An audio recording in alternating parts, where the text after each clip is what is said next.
The fight to fund much-needed health care for our 9/11 heroes continues in our capital. Federal and state lawmakers are pushing for the 9/11 Responder and Survivor Health Fund Correction Act of 2024. They say it would close a $3.6 billion funding gap in the World Trade Center health program. These needs come as the accused mastermind and two accomplices behind the terrorist attacks agree to plead guilty to their roles.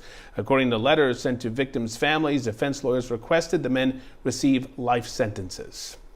And it comes as 9/11 heroes continue to succumb to their illnesses as a result of that terrorist attack. Joining us right now is NYU Dr. Marc Wilkenfeld, one of the doctors working with the World Trade Center Health Program, and Michael Barasch. He's the managing partner for law firm Barasch McGarry, which represents victims in the 9/11 community. Thank you both for being here. We appreciate it. Thanks for having us. Thank you very much. First, let's talk about what's happening in Washington. You were there on Capitol Hill, once again asking lawmakers to react and respond. Where do the talks stand right now? Well, first of all, I just want to say it's so heartbreaking that I have to go back to Washington with so many sick responders. Thank God for John Field, because he's our hero leading the charge. But also, this is a bipartisan bill. Who could possibly be against funding health care for sick responders? And it's also sick civilians, because as you remember, the EPA told us the air was safe to breathe.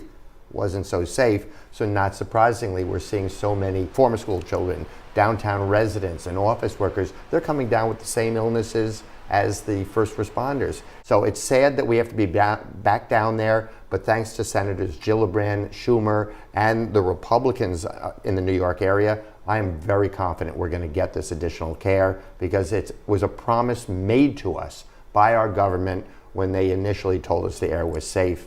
So they have to do the right thing here.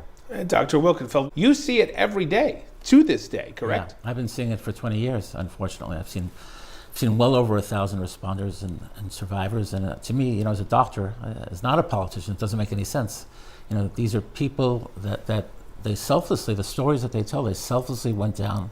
They ran into collapsing buildings. They tried to save people. Now, 20 years later, they're not asking for a lot. All they're asking for is that their health conditions that occurred as a result of what they did be taken care of.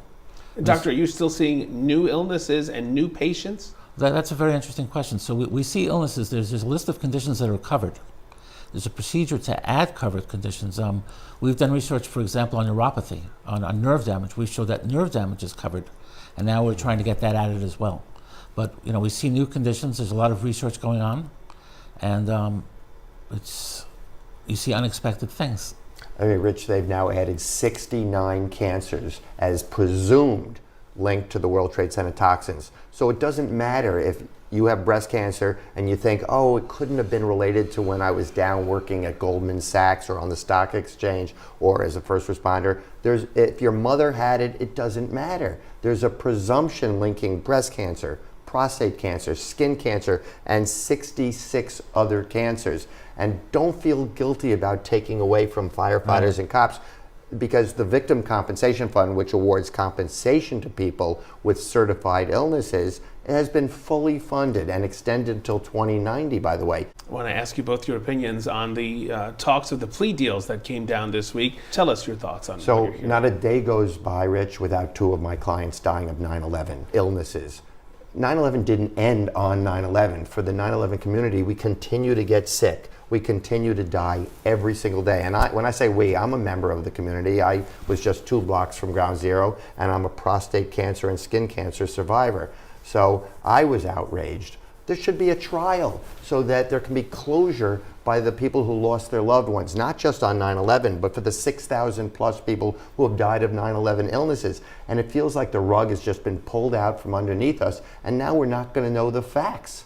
So it's not just so much as these people are going to have life in prison, but I would have loved to have seen a trial where the facts came out. We've lost, as I mentioned, over 6,000 people to 9/11 illnesses already. So this is not going to end, and it's only going to get worse and worse. Well, think about it, and this is the most surprising thing. More people died as a result of the toxins than died on 9/11. Right. And there's doctors, everybody, people say to me, is that still going on? Yeah, they do. 20 years later? I mean, if you're not in it, for Michael and Sure. I, this is our world. If you're not in it, you figure it's over. And, the bill is presumptive, and people don't understand this. You don't have to go to court and prove that your lung cancer came as a result of the exposure. All you need to do is show that you were there, and there was a latency period, there was enough time in between, and you have the disease. So there's no court fight. Protect yourselves. Apply for the health program.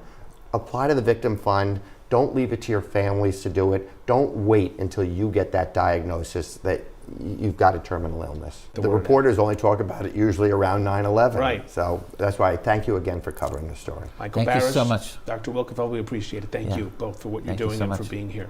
Thank you. Our pleasure.